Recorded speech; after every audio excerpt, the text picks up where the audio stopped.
this meeting of the Schertz-Cibolo-Universal City Independent School District to order. Let the record show that a quorum of board members is present, that this meeting has been duly called, and that notice of this meeting has been posted in accordance with the Texas Open Meetings Act, Texas Government Code, Chapter 551. The time is now 6 o'clock. Roll call. All board members are present. Pledge of Allegiance.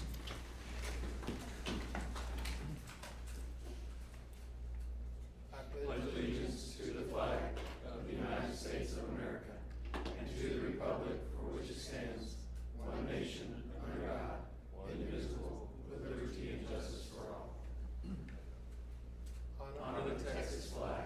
I pledge allegiance to Texas, one state, under God, one indivisible.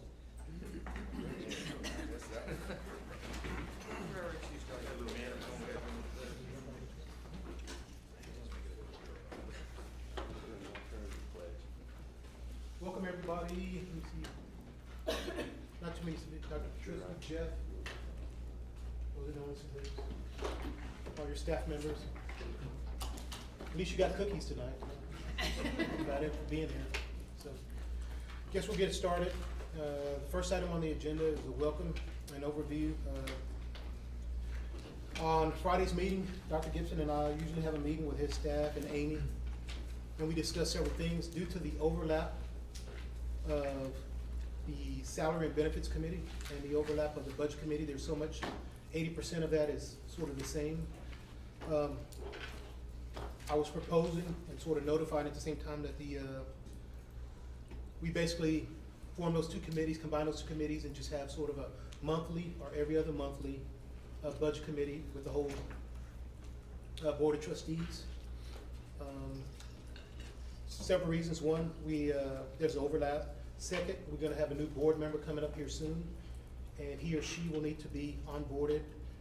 And the other issue was basically having more board members more informed about the budget process in light of, I guess, upcoming events and past events coming on. So we're all working with the same body of information. Dr. Gibson? Yeah, and so to that end, Mr. Westbrook and Ms. Strasbeck had, I guess, asked some questions, and over the weekend I just thought, well, you know what, I'll capture some of our conversation in the form of a memo so as to kick the meeting off. So hopefully you have somewhere in front of you a memo to the Board of Trustees is regarding 2019-2020 budget preparation. So the concept of collapsing the committees into a committee of the whole and working on these simultaneously, I think is wise and prudent. And I think we came about that after just looking at the enormity of the information that was to be shared, and it was going to go out in several different directions, and it was going to be tough to keep up with who had heard what, and is it integrated back into the full conversation.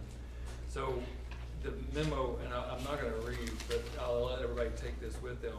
So, and I know everybody knows this, but sometimes I think it's good to anchor back to it, that there are four major duties that the superintendent are outlined with: fiscal management, and a couple of this pretty standard stuff. I look down at number 3, purchasing practices, not that, but a cost-effective, consistency, budget implementation, clear and timely budget reports. Nothing, earth-shattering there. Then when you move down to the other 7, ensure that appropriate data is being utilized, which that's part of what we're looking at tonight. Instructional program, make sure that it aligns on number 3 with goals and targets. Number 4, I'm skipping for efficiency here, but effectiveness of operations. 5, consistent with board policy and applicable law, and make the public as aware, or it says as appropriate, which we take that to mean transparency. 6, effectiveness, efficiency, last word. 7, compensation and salary benefits. And this very last thing is real interesting, based on clearly defined goals and priorities. So to that end, if you'll flip over on the back, just right on the back, just to get it started, I'm going to propose 5 changes to our current practice, and then we'll just kind of start digging in tonight. And actually, that's probably not accurate. We're gonna dig in a little bit to INS. We've asked our financial advisors to be here. Then I would recommend that we dig in with EPP, let's say next month. And then we would dig in with staffing guidelines and salary and compensation the next month. And then we would dig in with that large expenditures the next month. And then we come back in January, February, March, and we start on the draft of the 1920 budget parameters. So currently, our current practice with our expenditure projection plan, our methodology does not include board consensus or approval of the parameters. You've got some of those in front of you tonight. And then currently, the EPP does not have a strategic link to our budget process. That is to say, we kind of just wait and see if there's money left over, and then we propose a list, and then we try to spend against that money left over. And whereas that is an approach you can take, it's not strategic in my thinking. It just kind of waits until the end of the year and see what's available and then do some spending. So the desired change that I'm asking for is the board approve the EPP, or at least reach consensus about the first 3 years of items on it, at least a 3-year snapshot out, and then the board integration of the EPP and the budget into the budget parameter process. Then regarding staffing guidelines, currently the board does not approve staffing guidelines. Occasionally, I think they may show up in a board document. I am going to ask that the board approve staffing guidelines moving forward. On salary and compensation, the SCUC currently does not have a compensation strategy, and I think you saw in that number 7, that we should have clearly defined goals. We have a compensation process and we have a compensation plan that the board approves annually, but there's not necessarily a strategy in that plan. And we typically just ask TASB to evaluate it and compare us to the comps. But we've never really asked them to compare us to the comps with an overarching goal of being in the top decile or being in the top quartile or just being in the top 50%. So we really don't know what the board's wishes or desires are, I guess, with where we want to be with salary. So in addition, my desired change is the board adopt the annual compensation plan and we adopt a compensation strategy. And then we're gonna need to look at large expenditures. So board and senior leaders do not collectively review large expenditures. That's one of the reasons we wanna make sure that cabinet members are here. We have board meetings and we have cabinet meetings, and we really don't ever bring those together to have an integrated conversation. That's one of the reasons we want to try to do it in a workshop setting. So just a few, these are not EPP items, and we'll, moving forward, Paige will show tonight how that's 2 separate lists, 2 separate groups. But we do many things that are beyond what is required by law, and they have a cost. And so Paige will, I think, show you in a little bit what the costs are for a lot of those. We're not saying that there's good, we're not saying that there's bad in any of that, we're just trying to give a cost. It's just we're trying to quantify the cost. We'll talk about those in a little bit. I would like the desired change on the large expenditures is that by January each year, if any item is going to be considered for a cost saving measure, that we make that determination in January each year. And that's determined prior to the budget parameter process. And then with regards to efficiencies, we have them, we have quite a few of them actually, but we're not clear about what they are, and there's no collective list and they're rarely discussed. So I wanna make sure that, and Paige, you can point out where those efficiencies are in the previous committee documents, and then we can make sure that we're clear about those as we move forward. Because I think a part of what we have to do when we look at an ever decreasing budget is declare what items we already do that are major efficiencies. So for example, energy management comes to mind, our class size ratios, our low administrative ratio. Recently, we received 4.5 stars by the state's comptroller, and that's where it's pretty rare error to be in. I just don't think a lot of people realize that. What's interesting is that we got the 4.5 stars when many of our campuses were not low spending, but were average or even high spending. So in other words, all the efficiencies were at the central office level, and we'll dig into that a little bit deeper later. So those just represent, so when we were talking about these things, I think many of y'all could maybe see why to try to take these things on in individual committees and then come back together and get the whole board on board, might have been problematic. So we decided to do it just in budget workshops. Consistent with 3, 4, and 5, and all the alignment was, Dr. Gibson and I recently had a discussion to sort of see if we could reinitiate and revive the one-on-one meetings. So I think I'm gonna ask him to sort of maybe make sure that he has a one-on-one meeting with every board of trustee before the new member, is sworn in, and that way we're all on the same page, at least the current board members, so. Can I ask you a question? With our debt service, spending down the debt service, our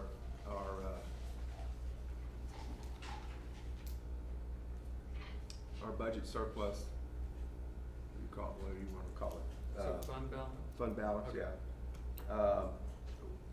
Would that be included, all those things, in using bond savings and things like that, would that be included in the large expenditures discussion or the efficiency discussion, or different? It's No, different. so there were two, so we have two fund balances. One is our interest in sinking and one is our Right. M&O. The interest in sinking part of it, you'll hear a little bit about tonight. Dwayne's gonna go through the interest in sinking part of it.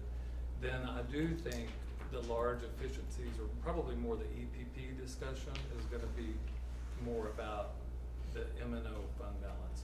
Because theoretically, we could spend against that to buy another year or two, but what we've proposed is that you can't keep doing that.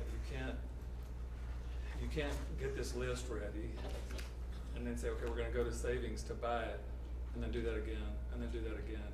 There's a point where that has to be built into the budget. Yeah. And that's what we're proposing at some point, either this year or next year. We've just gotta build Well, those in. that comes under the discussion of what kind of fund balance do we wanna have? Do we want Correct. a 75-day or 90-day or Correct. 60-day or whatever it is we decide we're gonna do that That's fits our needs? So I think EPP is probably the discussion where that is gonna lock in, because that is where where you're gonna get the resources to do that until you get it, put in the budget. And I know we're certainly defined in how we can spend any bond savings. It has to be for something in that particular package. But I think we need to have a little bit more discussion at some point in time about how that is resolved. And At the, I'm not sure we're looking at everything that's possible with some of our bond savings, so that's the thing.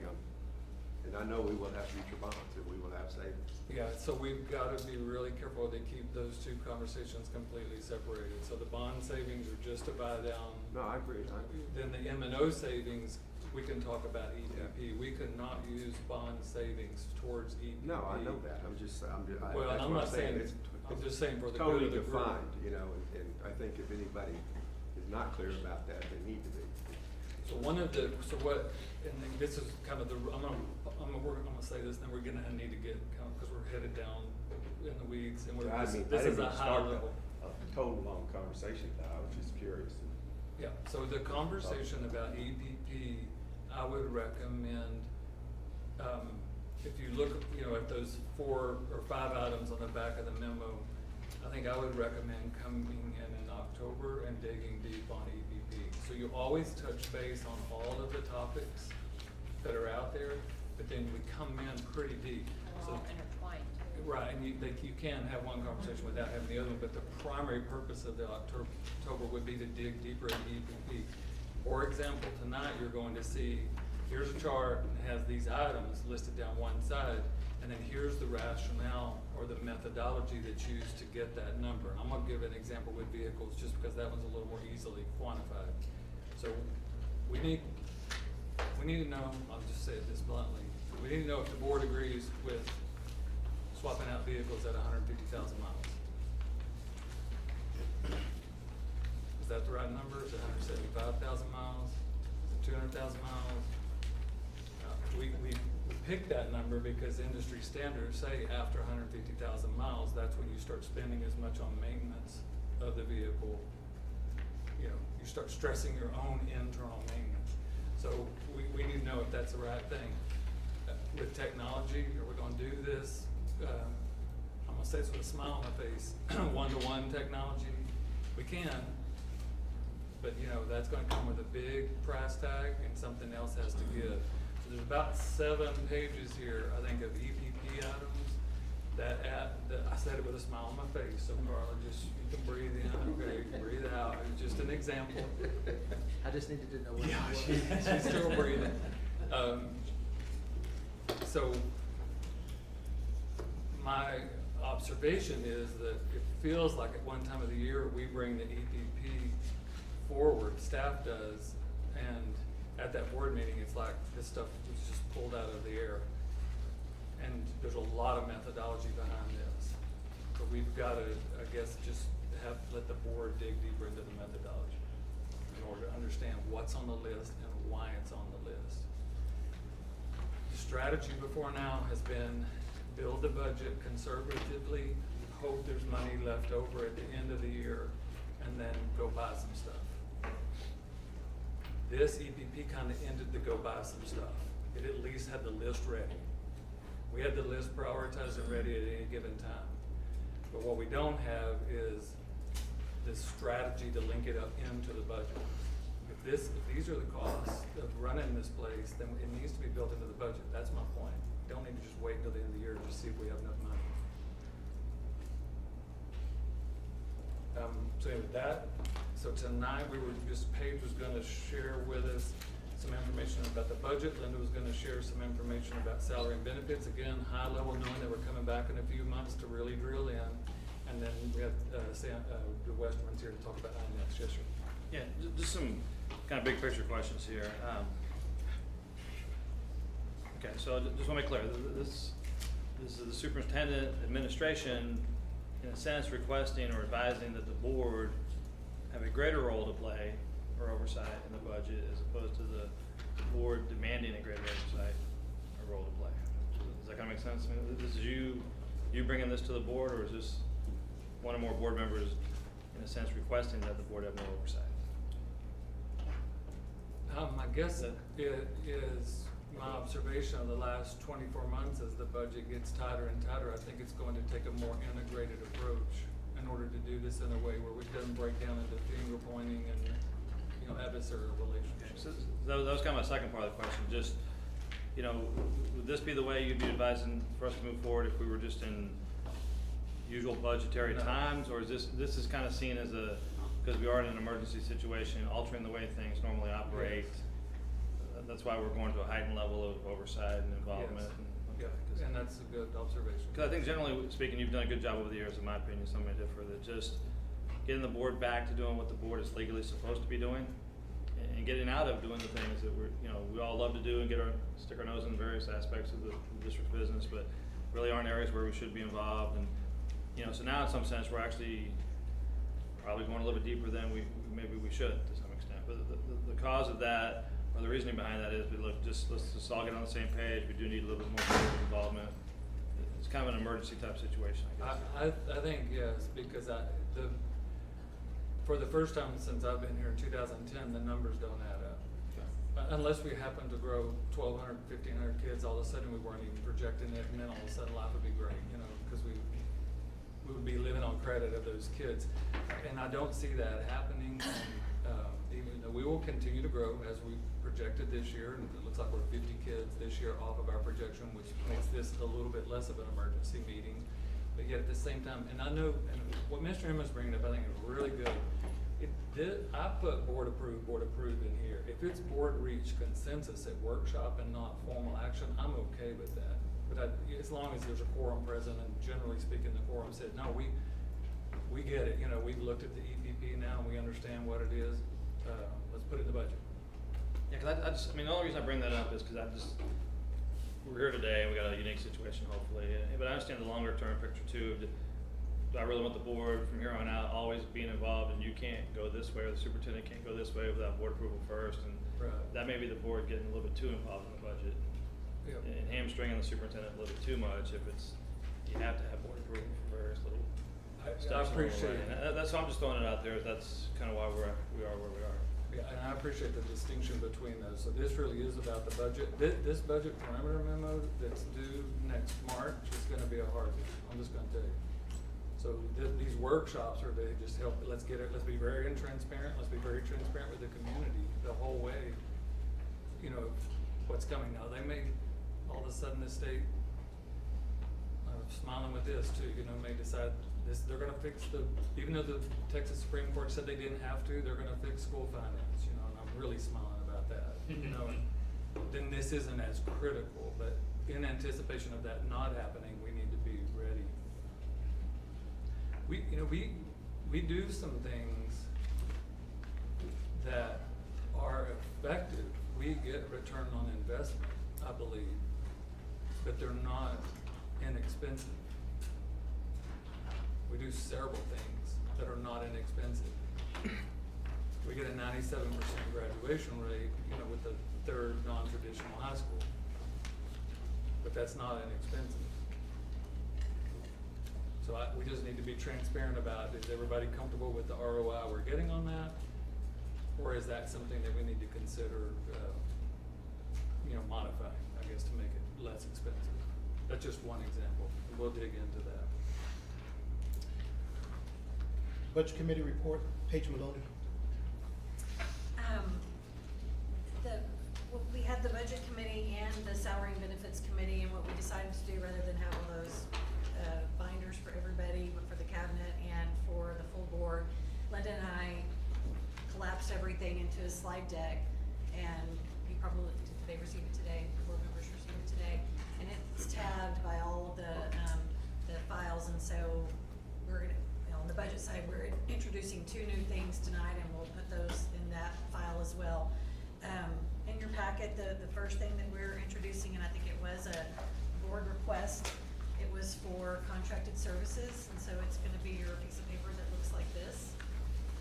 I believe that the original request was on consulting services, and so when we started to drill down to the 3 objects for consulting, that's a very difficult report to run, because you have to run it by vendor, but fortunately it was at the end of the year, and that can aggregate some things. But the first slide was our 2017-18, and this was for the last school year, was our proposed budget by major object General Operating Fund 199. And the arrow and the contracted services were right at 10.1 million, but through budget amendments, most of it in the EPP, those contracted services it was increased to $11.7 million. If you go to the second page, basically what I've done is I've detailed every single sub-object code in the 6200s. And I've highlighted the 3 that any consulting work would fall within those categories. And what I did is, as of August 30th, now mind you, we're still paying the bills through October, I totaled out expenditures, including encumbrances, and that's what you're gonna see on the right-hand side. And so that's where we ended up. I mean, it's gonna be a little less than that when it's final said and done, because much of that is still in encumbrances, but that's where we ended up for the 6200s. You know, I think sometimes when people look how much we pay the appraisal district, that seems to be quite a bit. Our utilities are in there, but the 3 that are highlighted in yellow would be any consulting that we do would fall into one of those categories. And so the consulting objects, what we have expended or encumbered, what was on August the 30th, that was where we were.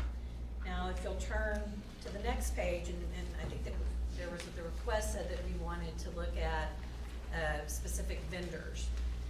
I did not run $0 to $999, because that would have been on the back. If you can look, the back page, that's 549 vendors, less than $1,000. It totals $134,000. 75% were officials, like at $60 or $120, and I'm happy to provide that. It's a very long report, but we just kind of stopped it at $1,000 or over. And those are part of our check registry anyway. Right, and it's okay to do that. And so, as you can see, those are the ones in the consulting 6219, 6291, and 6299. And so it is only expenditures, because it's only what the vendors have been paid. This report was run on August 20th, because it takes some time to put that together. So that would have changed even between then and now. But it gives you an idea of what we're spending on said vendors and those 3 object codes.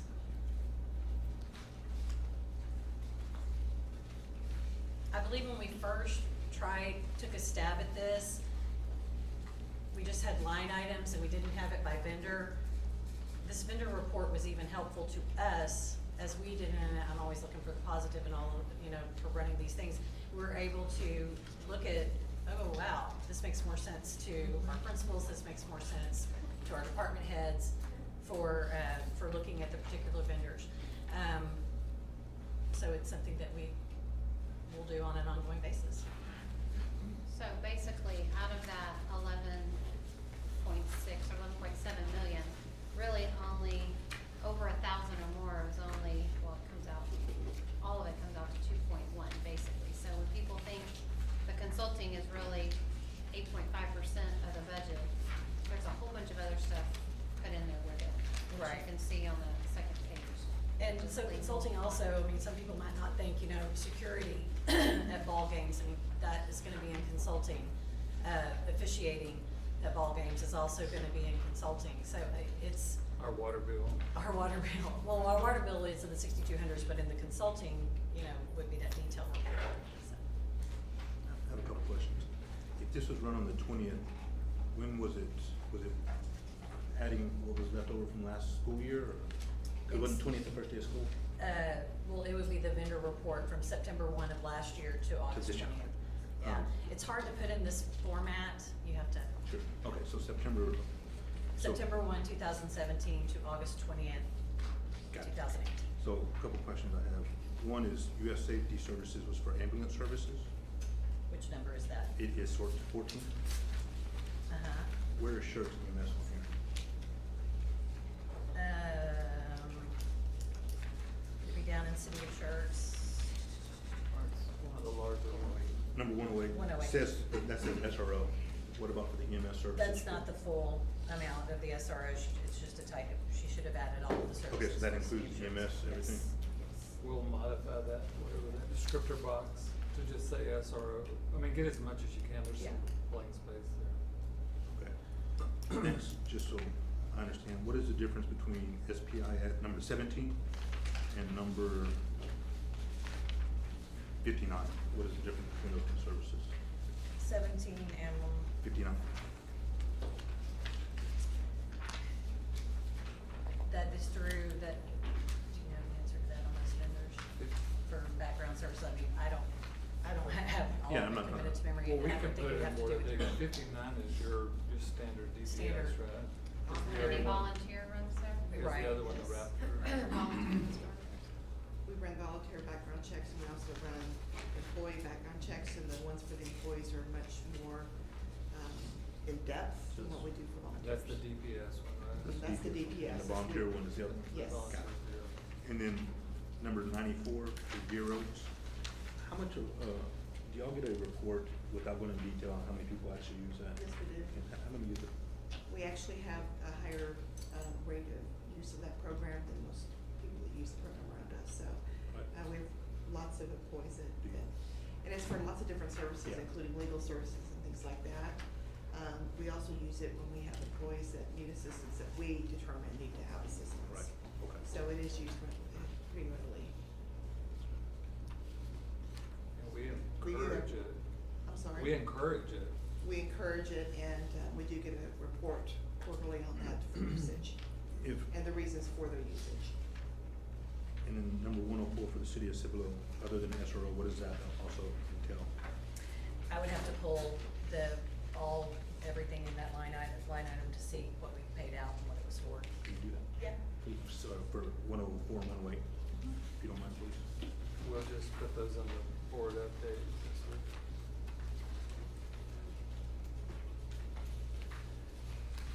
So when we were talking about large expenditures in December, and they, as Ms. Strasbeck said, they kind of all interrelate. This would be in December what we would really dig into under large expenditures. this report.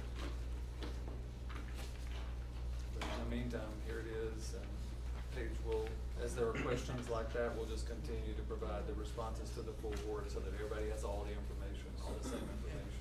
I think Ms. Risner said it good, said it well, that when you see consultation, consulting fees, you see this huge number, like, oh my goodness, what, are we getting that much? But when you break it down, it's professional services, consulting, it's a lot of other things.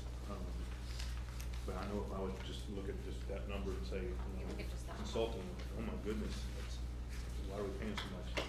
So I can definitely see where someone would look at it and, without knowing the breakdown, that it definitely changes the dynamics.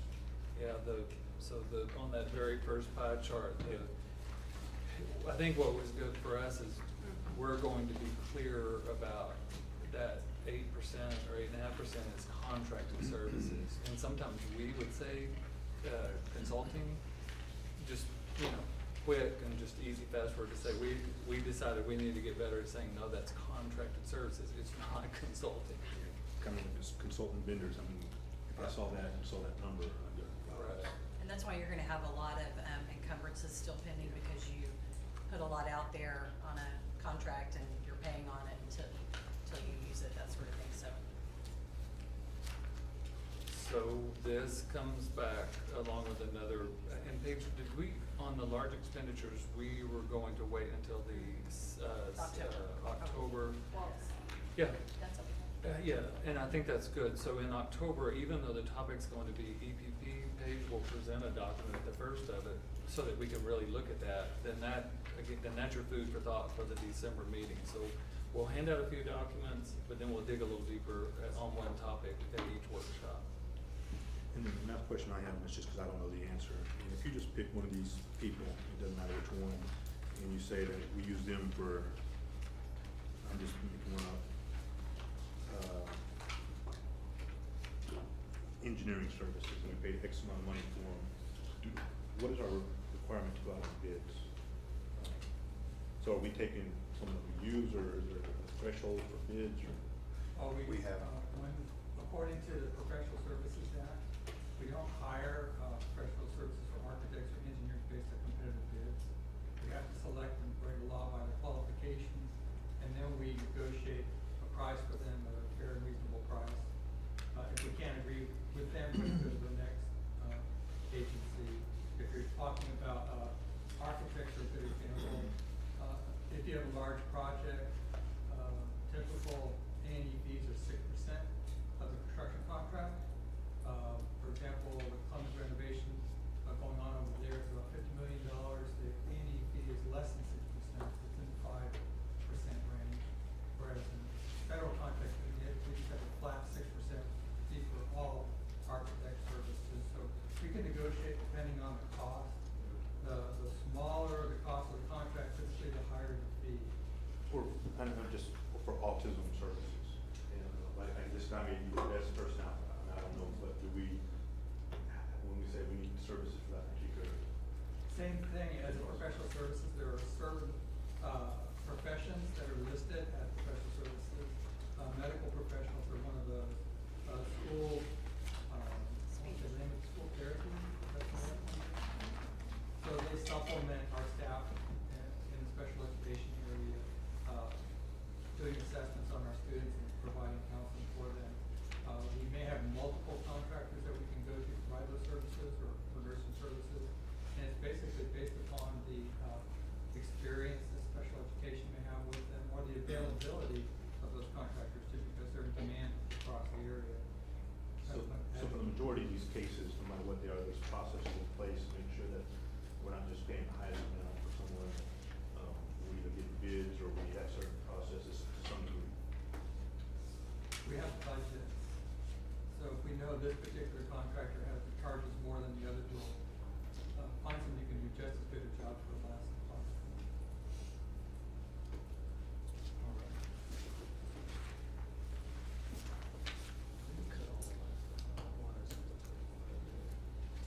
I'm gonna cut all the lights on because that one is flickering. Yeah, I know, it's got a little. The other new item that is in addition to what was already in the slide deck from the notebooks. It was things that Dr. Gibson spoke about earlier with the statements about the EPP, the areas in EPP non-aligned. So just on the higher view, you should have the overview, and what's different on this one compared to previous ones is we're showing the deferred line, the rose line, moving to the next year, and then what that adjusted total is with the year that was already planned for in there with the 7 million. And this is with the scenario of this year, if moving forward and the board approves the $1.6 million EPP, that would then defer the remaining 6.1 into the next year, and then totaling up next year to the 14 million. So with that being said, that's the first step here. And then having the team go back to look at this again and going through their prioritization drills, exercises that we've done already, and then scrubbing again, looking at the numbers, and then moving forward on those years going forward. Is it the only one? That one's good. The second page goes into a little more deeper dive, and you can see the breakdown by department. So the first page was just by department. You can see technology, maintenance and facilities, transportation, athletics, fine arts. And then on the second page, you can see the swim lanes broken out by department, and then what the departments are planning for over the next 10 years. Wayne, on that document then, so the 1-1, 1-2, 1-3, 1-4 that's behind the other one correspond to those down the left-hand column. To the statements, yes, sir. And those are our overarching parameters that the methodology's kind of designed around. This is a look into what, yes. How what that number came about, and what the thought process is. The lifespan of an X, and when you need to buy another X, that type of thing. Mr. Persky, has there been any thought given to upgrading the, and I don't even know what y'all call it anymore, it's typically used for visiting teams at Lynn Hall Stadium. Of course, still uses it, and I know it's used for the North girls. end? Sorry? The north end athletic Yeah, the north offices? end dressing room, because with our schools being 6A, the number of student athletes that are there and the coaches that are there, the numbers, I clearly not adequate for what we have these days. Now, the other hand, I know that don't the girls soccer use that, or the soccer teams use that, and the girls track, or the track team? I'm not sure, but I know that some of the girls sports use that facility during the spring, and I'm not sure who else uses it other than during football season. But I know soccer, boys and girls soccer, track, cross country, tennis, golf, tennis. and I'm sure it'd be adequate for those sports, but my concern is during football season with the visiting teams, when Clements is at home, and then still using it as well, with just the number of student athletes that use it. I'm talking about players, managers, coaches. I've been in there, and to me, it's just, I think it's something we're gonna need to look at, if not this year, pretty soon anyway. Is the 2.4 wing, is that, it says athletic facilities, would an item like that be part? I noticed it says turf, tracks, and gym floors. So would that fall in another category? Because that's not a turf or a track or a gym floor. Oh, on the maintenance side, on the facility side? Yeah, so what Mr. Pivito is asking, where would it fit in the framework, I guess is what I'm asking. More than likely on the facility side, since it'll be a expansion or a new building. So you're looking is it closer down to 4 of those? athletic facilities or additions and renovations. Okay, so it would be, now I'm seeing that, so it'd be in 4? Cause there's batting cages, stadium revisions, tennis court, wrestling.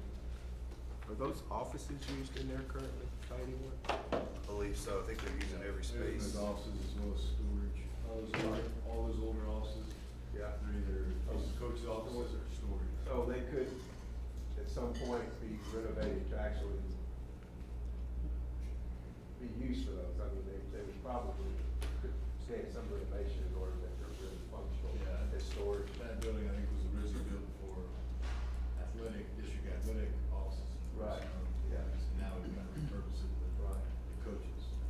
Yeah, 'cause I know the athletic director and the secretaries were there at one point. I know there's a bathroom or a dressing room for officials in there as well. I'm sure that's probably could be upgraded too. I'm just, 'cause I know it's been a while, how many years that building's been there, but it's been there a while. Those front offices were not plumbed with sewage, water, sewage, and all those kind of things. They were the offices. Yeah. They don't have any of the Right. utilities that would support that, so that would have to be. See, and But they could be. So I think one of the things that we need to do is decide on a threshold of when any facility, not just an athletic facility, is subject to renovation. I mean, and that's the purpose of the EPP, is to try to get at that. I mean, Right. it's Well, embedded. that's why I brought it up. I didn't mean to get into a big discussion about it, but when I saw this, again, with being there Friday night and seeing the numbers that are coming out of there and just, Well, and I was in a hallway today where stuff is falling off the wall, so that seemed pretty important to me today also, I guess. So it's just this balance of. no, I understand. When do you fix all this stuff? What is the schedule for fixing all this stuff? So Wayne, EPP, a deeper dive in October, Yes, sir. so that's when we'll go in to this with a little deeper dive. But how's so some of it was deferred, and so what you're asking for 1.6 this year. Yes, September, so outside of the core stuff, teachers and the students, this is all maintenance, you chose maintenance and buildings and maintenance. How did you come to, what is it, roofing, access? Roofing, access control, and then finishes, interior and exterior finishes. Which is what I was talking about. So access, I get, that's safety concern. Roofing, you can't have a leaking roof, that affects students. That'll lead to moisture and mold buildup, it could be worse. I mean, so just out of those three, These are just the most glaring needs off the very top of the list. I think to get at the finishes part is it's been pushed down so far. We've done as much as we can keep doing the patchworks and everything else, but eventually it just keeps adding. Back before my time, there was a plan that was put in place, the district plan on that, and that got pushed. And each time it's gotten pushed, and now it's up to, JD, what was that? 22 years old, both of the campuses we're looking at. Yeah, 20 to 22-year-old campuses that we haven't done anything on those interior finishes or exterior. So we've never put those in the budget to be done, the regular. It's only been handled through the maintenance budget as we can do. Okay. But not It's generally never been put in speaking. for a cycle like. Right, a big No. overarching, let's fix it all. So it's just kind of patchwork from within the maintenance budget if there's money left over. If there's money there and if there's resources to go towards that, capital, human capital too, if we can put the people. Our goal would not to be having EPP, our goal would be to have these worked into the regular budget if that was possible, but that hasn't been possible. And it's, I'm gonna say yes to that. I mean, in an ideal world, I'm gonna Right, say yes. because those are the things y'all say that we need, and so in an ideal world, we would want these in our budget if we had all the That's money correct. that we could have. And part of the challenge right now is that we're trying to bite off some big bites because we're behind, we believe, and then get it to a smaller number that could be built in to the budget more easily, if that makes sense. That's, Would it be safe to say that these are not unexpected expenses? We know these are coming. Correct. Whereas if we ever came back to looking at fund balance, it would be something that's unexpected. something that we know about. Would that be safe to say? Yeah, I mean, but however, we're saying we may need to look at fund balance right now until we can get this operational, just again, get that big bite over with so we can get caught up. And then it's built into the budget and we're not having to hit fund balance for them at some point in an ideal world.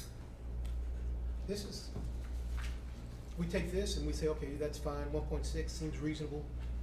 But what other big ticket items will you be asking us to approve that may come from the fund balance? This is 1.6, then 1 or 2 months later, It's right here, it's it's the ones that are deferred. that's for the 2020. Well, it's 1920, that's, we're starting. There's also no instruction stuff in here either. This is just all maintenance, right? Correct. So I know there's more needs than just EPP that we could be pulling from the fund balance. Yeah, we've left a Correct. line item, we get some, state money for some things, but we've left a line item in there that, with blank, knowing that there could be some instructional things, but, to be perfectly honest, we hated to plug a number into that until we did this large expenditure thing where we prioritize what we're already spending. You see what I'm saying? There has to be consensus about what we're already spending before we go say, okay, well, now let's add to the E EPP.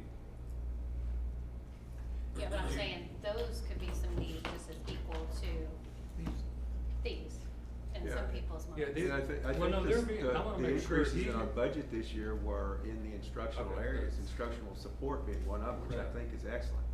Yeah. And that's where it should be going. But and I said Thursday night that I was probably gonna bring up the TRE again tonight, but I won't. So the Mr. Westbrook, the board over time has done a good job, in my opinion, of keeping instruction in the regular budget to some extent. These other items are the things that were just constantly outside of that we said we can't just wait until the end of the year and see if we have some extra money. Okay, now it's not to say that there aren't some additional needs, there are. We were looking at interventionists this very year as an instructional need that we felt like we had. Well, we're looking at that, and part of the ongoing work with curriculum in our 4-year plan was identifying, when we look at critical content, focused planning guides and all of those things, what are the resources that we've got to ensure that are on every campus, and that's everything from PE to AP, English 4. And that's not in there, and that's probably And your that- point. and I think it's because of the budget committee, we looked at EPP was additional, as well as there's another list, which you just brought up the interventionists and things like Yeah. that. So when we're looking at this, I think, I look at this too and go, well, there's also another list that was in this book too of other things that, so this to me is all, obviously we all want more, but there's more encompassing than just. Yes, the majority of this is replacing what we already own and or fixing it.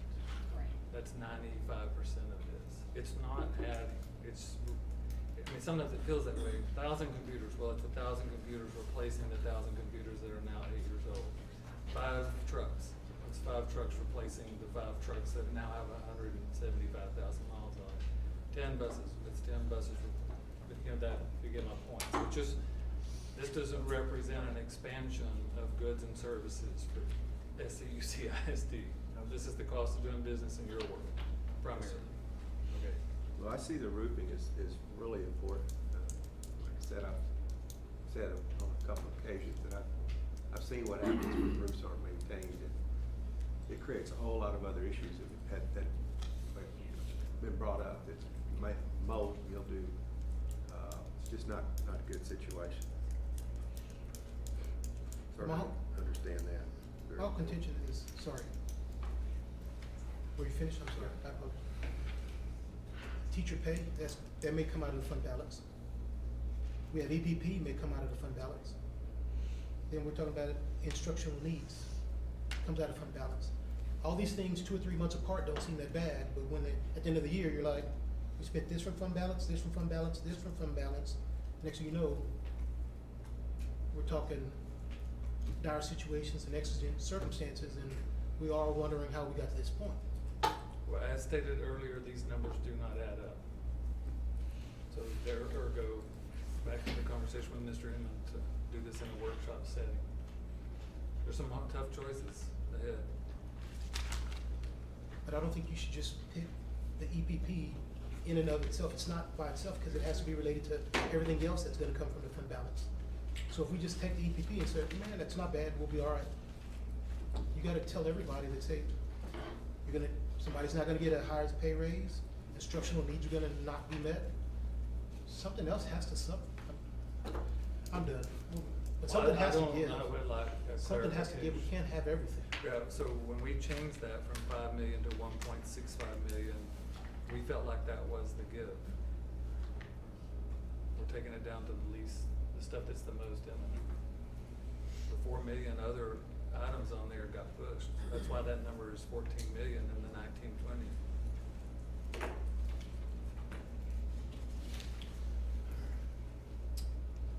Is this where you ask for observations from the budget committee, or what else do you want to do? If you would like. You had the budget committee. Are there any observations from, who was on the budget committee?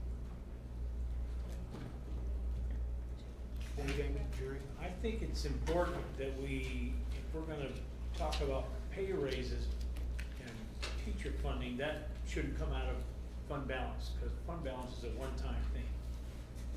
It I needs to think be- he's referring to the one-time cash, I think is what you're. The one-time deal, anything that comes from the fund balance, but it can't be siloed in and of itself because it's related to another cost, operational, opportunity cost. Everything has an opportunity cost. If we get this one, we can't have this one. So, with all due respect, you're preaching to the choir. Okay, so we just brought these forward, waiting for the board to say, let's do this and don't do that, or let's do that and let's don't do this.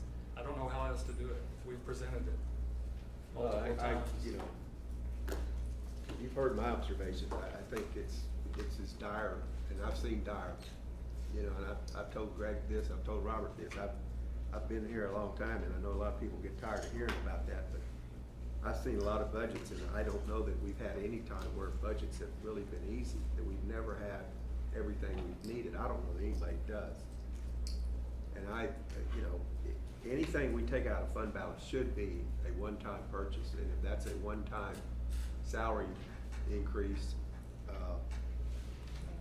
then so be it. I mean, not a salary increase, but a, one-time. Which the way the board has Payment. structured this year's consideration is that it's just one time. Right, So yeah. that box is Exactly, put and around. that's what fund balance should be used for. Right. You know, we can. There was a district nearby, that sounds like a fable, there was a district nearby that chose to go ahead and just balance the budget on using fund balance. Now, but they, eyes wide open, they knew they couldn't carry it on beyond next year. Something has to change next year. So that was just like, this is the last hurrah, so. Well, I had a conversation at Region 20 one night with a board member of an adjoining district, and they had given their staff a salary increase. And I said, well, how are you paying for that? He said, well, unfortunately, it's coming out of fund balance. Right. I said, what are you gonna do next year? He Right. said, I don't know. Yeah, That's next there's- year. There's several. I said, well, that's crazy talk, there's a man. few that are choosing to do that. Are you gonna address this book sooner or later? Tonight, I think everybody does have a copy now of the yellow book, or no? Smart budget. We have, okay, yes, we need to get. So the thought is just everybody reads it as we're having these conversations over the next 4 months. It's not to do a book study or a PowerPoint or anything. It's just kind of as a backdrop of, so everybody's understands. Well, it. that brought up another question for me tonight. It was, do we still have state leave and local leave, is that correct? Yes. And for instructional staff, it's 5 of each, is that, or is it 5 and 6, or Yeah. 6 and 6? It's 5 each. 5 of each. State, 5 local. You use the state first, or which one is personal, and which one is sick, or does it matter? They don't delineate that anymore? Cause I know there at one time, one was personal, one was sick, and then you had to use one of them first, one stayed first, or I don't know. But do we The local include the considered cost of that? discretionary, so. Oh, okay, but do we include the cost of that in our benefits package when we talk about dollar amounts? Cause we have to pay for substitutes in most cases. Yeah, that's part of the next presentation, I think. Well, I know, but since we brought up the book, They, that's something we're going to do a better job of advertising, because the way that with the policy, you'll see it's in there this next month when we look at policy, but, you know, we'll probably pay better than most around with, Yeah, absolutely. with retirements and with the separations of staff members that can, if they don't use their leave, what they can do, what the paycheck they have coming, basically, Yeah. for getting paid out for that leave upon separation Right. retirement, so. It could add up that is quite a bit if you that's take care of it. definitely a benefit. Yeah, absolutely. The other thing is I noticed, which if you look at first year salaries in our area, they're very, very close in most cases. It's the fifth year where it delineates. We spend about $5,000 more for a staff member. Well, other districts may be 1,000. I was shocked at For the one of- teacher salaries. Yeah, for the teacher salary. One local district is only $1,000 difference between first year and fifth year. Some are 2,000, some are 3,000. We're the highest in difference between first and fifth year. People need to hear that story too. I don't know. Yeah, so with respect to the book, what I think I would recommend is everybody start reading it, and then I want to be realistic, because I know it's easy to say, how long's the meeting going to be? Oh, we'll be in there an hour. You know, if we're going to have a robust conversation, I think to say in October we're going to have less than a 2-hour meeting, it's not accurate. So personally, I think we need to just say it's going to be a 2-hour meeting, and we're going to try to get as much out on the table as we can, and go through EPP and what we're reading in the book, you know, for a couple of hours, take a couple of hours. And what we can do, we've provided a schedule to the cabinet, for their reading, and we can provide that to the board if they wanna stay at. Yeah, I think With the that would be good, so administration. you know the same schedule that I just everybody, finished. yeah. Well, I will, instead of me complaining and not offering something as unpalatable as it may seem, at least this book indicated that for a district of 10,000, if one student was added to every class, savings of like 1.3 million could be saved. Yeah, you already do that. That's a lot of, You do it every year when you Okay. approve the class size waivers, you've already, Yep. you can go check on that chapter, you're doing, Yeah, we're saving a lot of money by doing that. yeah, it's more than 1 million every so when year. you feed into it, I would also like to know at the next board budget update is minimum, maximum, and if it's even palatable to Yeah. add another student to every class and save some more money. I So don't- this whole staffing guidelines in November, that's what that's all about. I mean, that's just digging deep into what it is and what it could be, and how, when you just change it slightly, what numbers, you know, how it changes the numbers. That would be the November meeting. That kind of the way you see it. Nobody wants to hear that, but that's one way. I'm just saying, if I'm gonna complain, at least I offer a possibility. Yep. That's all I'm saying. So I'm not just complaining and not offering an option to everybody else around here. So what, just in the interest of time, and that, since we know we're gonna dig deeper now on the monthly ones, do we wanna just jump to the salary and then hear from INS, and then just see if there's questions or observations at the end, maybe? So Linda, you're gonna give a quick overview of. Yes, I had 2 additional documents that aren't in the slide deck, but the first one is the substitute amounts, and this did come from a committee member request to include this in our study. This is the amount per campus that is being spent on substitutes this past year. This is for every kind of possibility. So this is people that are taking leave, this is individuals going to a staff development or professional development opportunity. We might have asked for extra help because of student needs, or extra help. Some of the campuses will ask for extra help during STAR tutorial time and try to get the teachers in there to work with at-risk kids.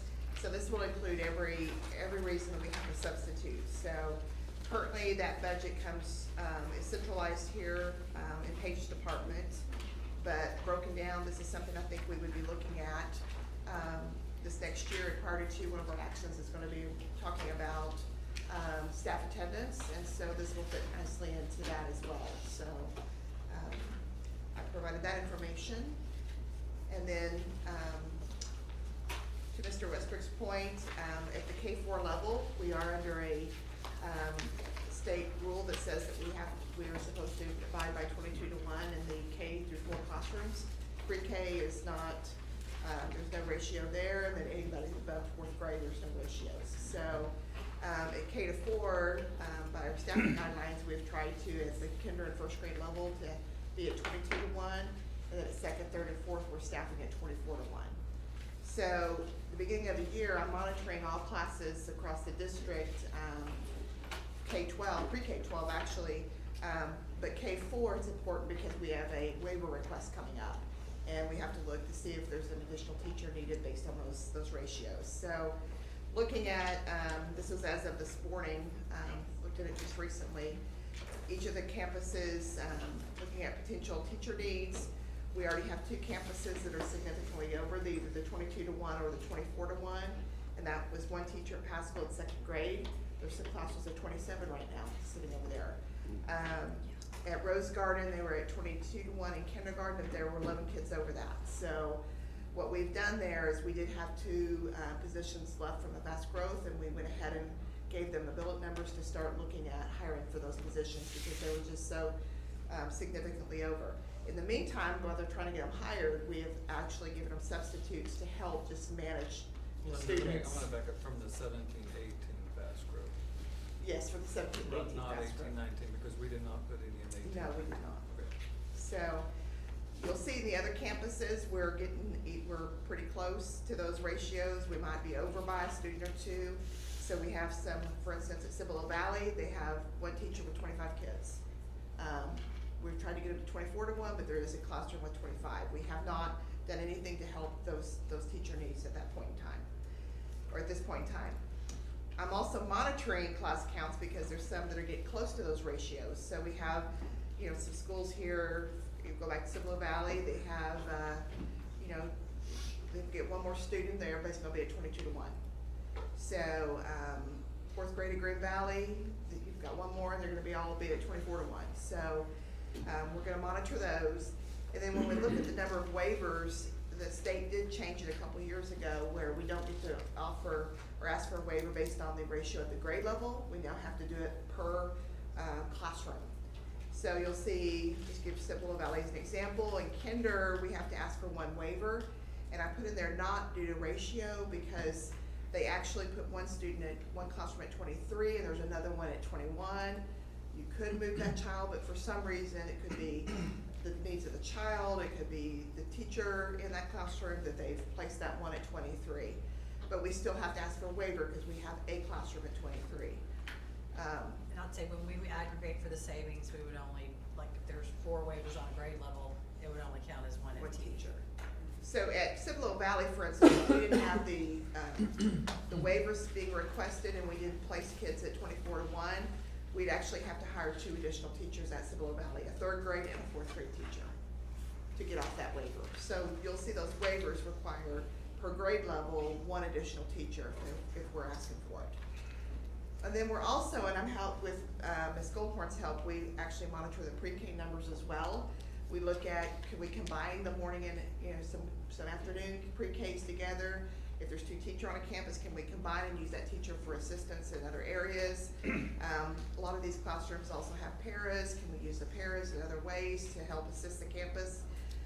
But we also have to look there because some of these are 3 or 4 year olds that have also some needs that come with it. So we have to make sure that we have the manpower there to help work with the kids as well. So that's a little bit harder area to really monitor. Sometimes it looks like it's low, but it's also the types of needs of the students in that classroom that we have to look at for those 3 and 4 year olds. So, any questions on that?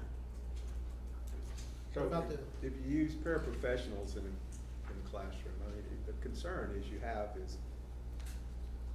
end up hiring too many paraprofessionals. It defeats your savings. So you could have hired 1 teacher and put more students in that classroom where you can't do that with paraprofessional.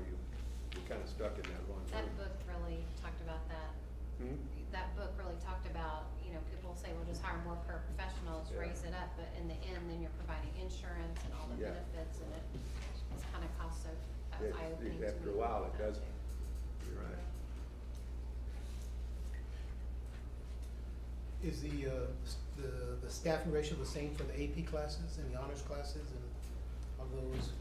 No, well, we look at, the way we staff high school is we take the, course counts and we staff it by, for ELA, it's 28-1, and for, all other subjects, it's 30-1. So what you do is you look at their master schedule, and there could be, in an AP course, 35 kids, but in a, like, say it's an English 1 class, you might get those ratios lower because they might really wanna work with the kids. So they can take their staff and really build their master schedule to meet the needs of that campus. So you may staff up to higher numbers, or student numbers may be higher in certain classrooms than other classrooms, based on the needs of the kids in those classrooms. So If that makes sense. So if you have, just, so you have 6 classrooms in a grade level. 2 of those classrooms are dual language. What, are the numbers similar to the other classrooms, or is it just a much lower number? And the Or dual, how does that look? well, I take dual language separate. Yeah. So in dual language, the way that it's staffed is you have to have an English component and you have to have the Spanish component. Right. So at every grade level, you have to have 2 teachers. Right. And the numbers are typically lower because of that. Yeah, oh, well. Then I take the rest of that grade level minus those dual language numbers and then divide it by the ratio. So say it's 5th grade, the ratio is 25-1. So then I take the rest, put dual language out, then take that grade level, 5th grade at Wilder. Right. Here's the number, divide it by 25, and it tells you how many teachers you need. And then that's how it's staffed. Gotcha. It's based on And those the teachers. cost of the differential will be part of that large expenditure report in December. We'll actually see it next month, but then there'll be a discussion, because the cost of the differential is what we do above and beyond the requirement by law. And over time, we have added up those ratios. So going into 28 and 30 at the high school level, or actually junior high and high school level, was not something we always did. So would they like it to be lower? They would love to go to about 25-1. Yeah, good. But we've had to move them up just to be able to save on teachers. Because I know at Schertz Elementary, and that was, at that time, the only school with dual languages, the dual language classrooms were considerably smaller than the other classes. Of course, at that time, you only had to have a grade level ratio. You didn't have to do by class and all that sort of thing, so. I or just pulled out the waiver. dual language now because those Yeah. are gonna be staffed completely separate than the regular. So we have it at Cibolo Valley now, Yes. and then the intermediate school is Wilder, is that correct? Yes. And it will be discussed as a separate item under the large expenditure report. How many periods does every teacher teach? We're talking 6? Well, you can't really say because some of them have coaching periods, some of them have department lead periods. So it really depends on the actual Duty person. period. It could be, if we have a traveling, they can get a traveling period. We've tried to kind of do away with that, but there may be a traveling period included in that. Only reason I say is this book also brought up the possibility, I know it's another district, I know it's from Massachusetts, but I know it'd be problematic, but long story short, is if certain teachers were willing to teach another period for an X amount of money, then it would save on paraprofessionals, it would save on substitutes, because they're teaching an extra period a day. I know at the high school, typically the grade level chairperson or department chairs, whatever you want to call it, have 2 off periods. They have their off period, their scheduling period, and they have their period because they're the chairperson. Yes. That's correct. And we don't pay that out of instruction, we pay it out of staff development. Right. Because they're Yeah. organizing people. But it's still a period of time. Adults. They're- Adults. It's still a period that they're not in the classroom with Yes. instruction. What That's I want to say about that as that's- well is, yes, there are a select few that have that. Coaching periods we mentioned, they have responsibility. They're instructional, That right? is No, their class period. Right, that's a One of class them. period. And same way with other Yeah. fine arts electives and things like that. They have kids in those periods that are assigned to them on roll. So it's I'm not talking another period without your kids. grade level, like your department chair for math, Your English department chairs. science, English, social studies. They will typically have 2 periods that they're not scheduled in the classroom. So, in order to help this conversation in November, or whenever we decide to take it up, then we'll have the staffing guidelines just laid out. And so then they'll be in front of everybody, and then we'll dive deep. And the thing about those guidelines is it's not an exact science, so, you know, you may anecdotally be able to think of something that's outside of that, but they're guidelines. It is a target that we try to hit as we start the year. This is a messy business, so student needs, you know, sometimes don't equal perfect class structure, but we try to start the year at a certain place. So we will dig deeper into that in November, whenever we take up salary and benefits. Actually, it's gonna be staffing, salary and benefits now. We realize that staffing needed to be a part of that conversation. And not that the other stuff is not important, but when we finish that conversation, that's around 87% of the budget. So that conversation is 87% of the total in the no budget. Yeah, but everything y'all just said was, I won't say counter, this was sort of reducing staff, and all I've heard tonight was increasing staff. And so, We're just reporting on where we are, This sir. is actually reducing staff. that's reducing staff. Yeah, because for every ratio that doesn't say not due to ratio, every waiver here for a grade level is one teacher. So if you total those up, we would be looking at, you know, 2 more teachers for Cibolo Valley. Green Valley would need 2 more teachers. Houseville would need none. Rose Garden would need additional teachers. So beyond what we're monitoring over here. So that is trying to reduce, that has reduced staff actually over the years that we've And put in the class size waiver. if there are further reductions, then what I guess I'm saying is everybody needs to have their eyes wide open before next January and February, so that it's rolled out. So there already have been some austerity measures. So, Yeah, other there's things we can do. plenty more that Yeah. could be, you'll get a chance to see all the options. What do we have next? So no more conversation about salary and benefits? I mean, that's pretty much what we're gonna talk about. No, we're gonna go a whole 2-hour meeting in November is what we're saying. I You mean, had we can something to do say. more. You No, had that's something to fine. say, let him say it. No, I was thinking, hold on. I mean, so this comment I had, and kind of what Robert said earlier, I mean, you know, at the end of the day, we only have so much money. Correct. And it's nice to say we need more, but then you have to take it from somebody else, aka the taxpayers, and they're gonna get a pay cut. You know, so it's one of those things where we can't be number one in everything. And the concern I still have, and I know it's not popular to say, but once upon a time I was here, I think David may have been a principal at the time. I mean, we were one of the lowest paying districts in this area, almost embarrassingly so. I mean, would have never dreamed of a day when we would be paying at or more than Judson, Northeast, Northside, or what have you.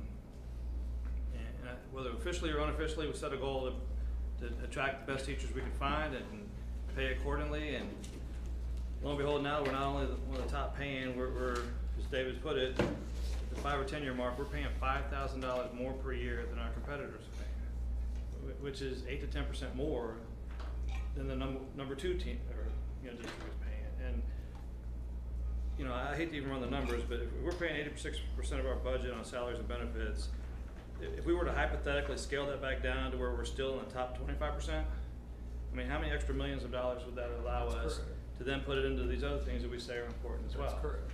And No this- disagreement from the Does staff. that make sense? Just Yeah, no conceptually disagreement. speaking, it's hard to, I mean, no offense, Dave, but when you say we're in dire straits, I still get back to 86% of our budget is being paid out for salaries to folks that are making not only the top in the city, but the top in the city plus 8 to 10%. But, And- but I would say that 85% of our budget has always been salaries regardless of what the amount was. Because the budgets have moved accordingly. And I understand what you're saying, we'd have to move the budget back and then we'd have a full-scale rising, I fear, you know, from our.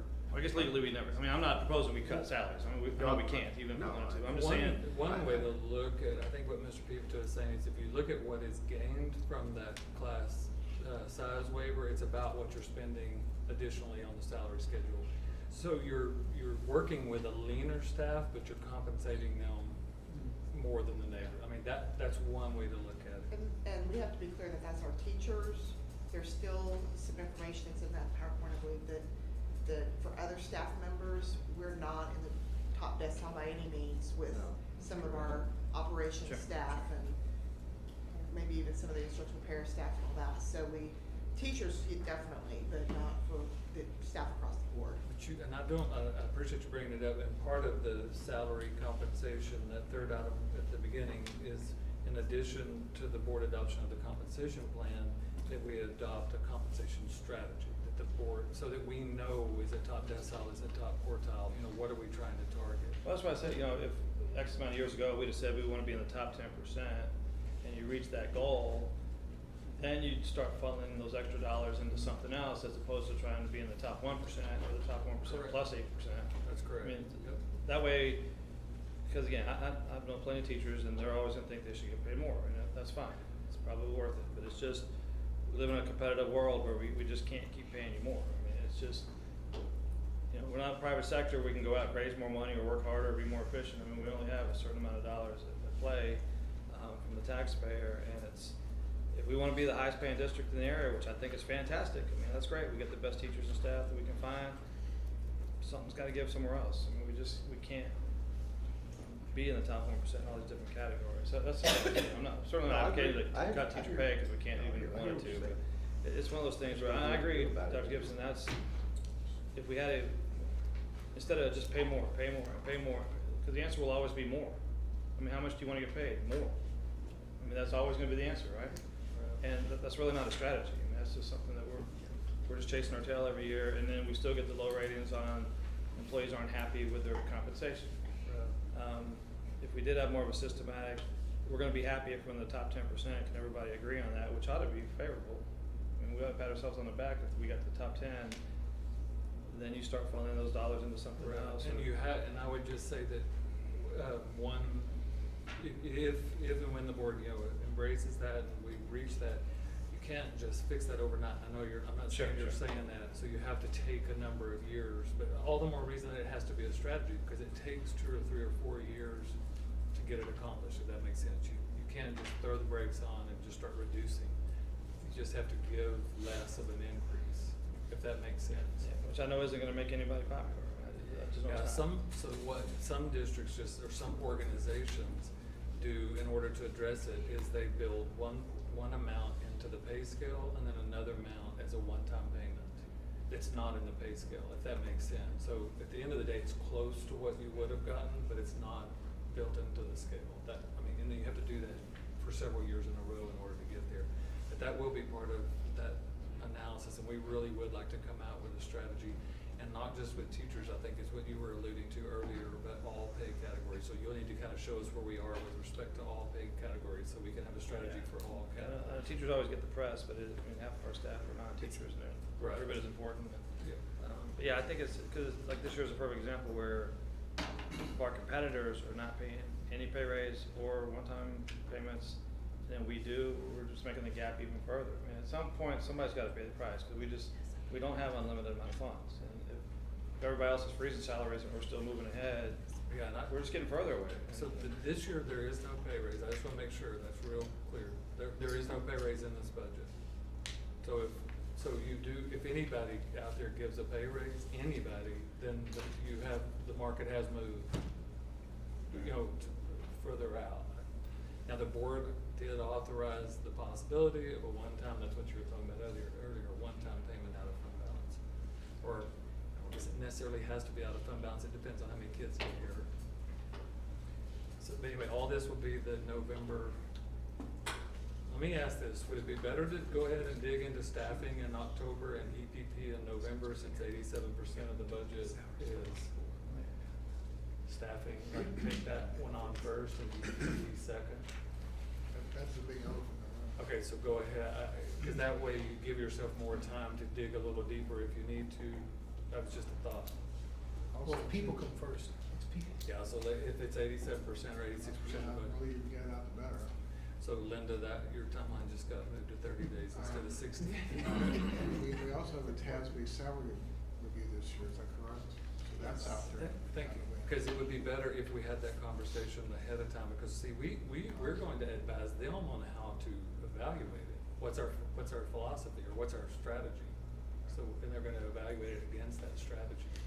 Yeah, I've been quiet for the first part of this.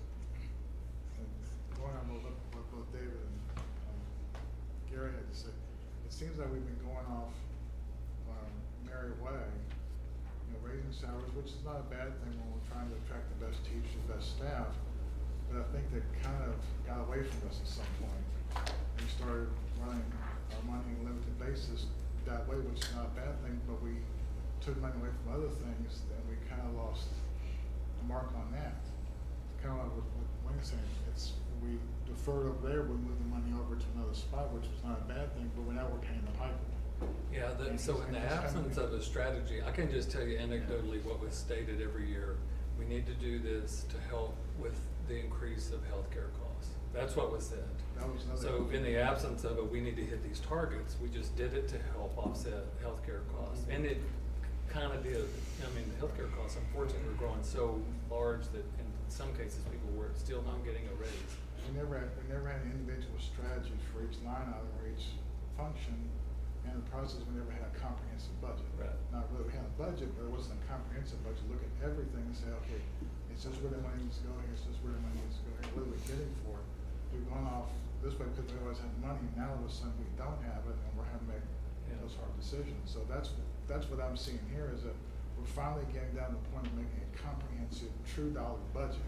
Well, Which we've never really done. We've never had any strategies across the board. We've had budgets, but we haven't had overall comprehensive. Yeah, hopefully, we will have a better ability to control healthcare costs now, so that when we build this strategy, if we can hold the cost down, then it can be a real raise and not just eaten up through healthcare. I mean, it's at least the best shot we have. But again, that's one piece of a much larger puzzle. Yeah, I know most staff members just want to feel a raise beyond their healthcare costs. I mean, that's generally speaking, that's just anecdotal, but that. Right, now you're right, for the last 6 years, whatever raise we have given has been eaten by increased That's healthcare right. costs. And it's not just us, it's everyone. Right.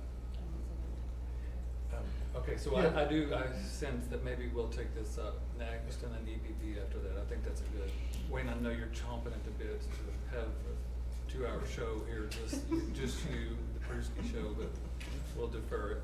But just for thought before we move on, I think in the initial salary and benefits committee, we did sort of say the minimum was the top quartile. We didn't want to drop below that one. Yeah, And so, we pretty much agreed to that. yeah, we agreed to that one. Okay, so if we can come back and revisit that and then formalize that with the full board and either have the board adopt it as a strategy or just embed it in the budget parameter memo, that's all we need. Dr. Gibson, Yes. on that, you addressed it, I know, Ms. Cannon has been also working very hard on this. Anecdotally, I just speak because of the wonderful information that Ms. Cannon provided to the committee members. Looked at it, the 2 lowest scoring from the staff engagement survey was in salary and benefits. I mean, we didn't even get close to the 70%. It's very low. So I was trying to reconcile why were we scoring so low in those 2 items, and yet, we're constantly being told we're one of the highest paying school districts. So I called up, so the anecdote was, it looks like it on paper that we're getting paid more, but, and then they were citing the different districts that were contributing more toward the health insurance premiums, and that's where this district has fallen behind a bigger chunk. And I was actually being told, I'm making less money this year, this past year, I made less money than I made the year before. The other issue that came up was, once this district moved away from the step system of establishing surveys and went to the midpoint system, they said that has made it more difficult because it's more ambiguous being at the midpoint, using the midpoint system to determine salary increases. And so it's more difficult how much they would be earning the coming year. The other thing that was noted was that we are increasing, or the perception is, we're increasing the gap between salaries of administration to staff of teachers. We're widening the gap. And that's another issue that we have to look, because if you're a central office admin, this is the place to come. If you're a central office Yeah, so administrator, the- because you've got central office Yeah, administrators the that are making more categories than you- some superintendents are, just So as in a who- director's So position. based on that, who is saying that? Who is telling you that? Just teachers? Well, so as far as methodology, we probably should let the rest of the committee members see if they have anything they want to say. When we, I think a while ago when we said all pay categories, in everybody's mind, it sounds like everybody was thinking of like auxiliary employees. That includes administrators. So you don't, just like you don't compare a teacher's salary to a plumber's salary, you don't compare an administrator's salary to a teacher's salary. If you want to be competitive, you compare administrator to administrator, teacher to teacher, plumber to plumber. Is that fair to say? So when you start comparing those against each other, TASB would just say, what's your strategy and where do you want to be in the market? Because they're going to go And they'll study look at the and they're going to go comparisons compare of all those every, pay grades. right, every group to the market. And that's where the budget, the salary survey will tell us where we're at. Correct. But we need, And just from there. right, we need to know what quartile, and it maybe it's a top half for administrators and it's top decile for plumbers. I don't know. Let me say this, we've had board members in the past, to be nameless, that didn't necessarily think administrators were people, and kind of played the teachers versus administration kind of game of, and administrators are people too, and you guys deserve competitive salaries too, like anybody else, and we want the best administrators in this area too. Obviously, that makes our district, so I'd hate to get into a game where we're pitting teachers versus administrators Right. and compensations. And we, I don't feel that way, I doubt anybody else does either. And I agree, I just think, I've been both, I've been a teacher and an administrator, and you look, and I'll be the first one to tell you that teachers work a long, hard day, but I will also tell you that administrators work a long, hard day. Sure. And sometimes that includes evening, weekends, summers, and they're being vulnerable to more lawsuits generally, and more grief overall, and I hate to, I'm like Gary, I just hate to have the conversation of, well, what's the difference? Well, I know the differences, I've been in both shoes. unless the We could look board- at, a lot of areas in our district where, somebody's getting paid a little bit more. Unless the board But tells us. you also have the difference too, you are compensated because you're paying per day. Absolutely. As an That's the administrator, difference. 26. That's the difference. So let me, and so That's that the we don't difference. just start back and During the forth, summer days. unless the board directs the school administration otherwise, we will follow the TASB methodology, which is to Yeah. compare job to job. Absolutely. Okay, so it's the salary schedule of an elementary principal in this district to all over the region, I think they'll do, and then they'll do it to all over the state. And then they'll do the major, and we'll do every single job. And unless we're told otherwise, that is the methodology that's recommended by TASB, is that correct? And they give you the percentage of the market that you are. What we've not had in the past is any differential of, do we want to be top decile in one group and top quartile? Is it top quartile to all groups, So or is that's it what top we need to decile? decide. But that's what we need to have that conversation. I'm just saying, we just need to decide what that is. And obviously, I think you guys are probably doing it too, but just like we're doing teacher-student ratios, you also need those kind of ratios when it comes to administration, how many Correct. administrators per She'll have staff. that in the I'm sure you guys do that, but just. Well, and I think that's probably something that's emerging right now, and we're trying to get better and tighter at that, and that'll be Yeah. part of that staffing guidelines. And it won't be for every position, but it will be for many. So I don't know if we wanna see if any other committee members, and I don't think Ms. Sever is here, so let's see if any other committee members wanna say anything, and then we need to turn it over to the Western. I'm good. I think Dr. Patrisky said a fair share. I mean, unless you have anything more, you're on the committee. You good? Okay, thank you. Finley was on my committee. I'm done. I've said my piece.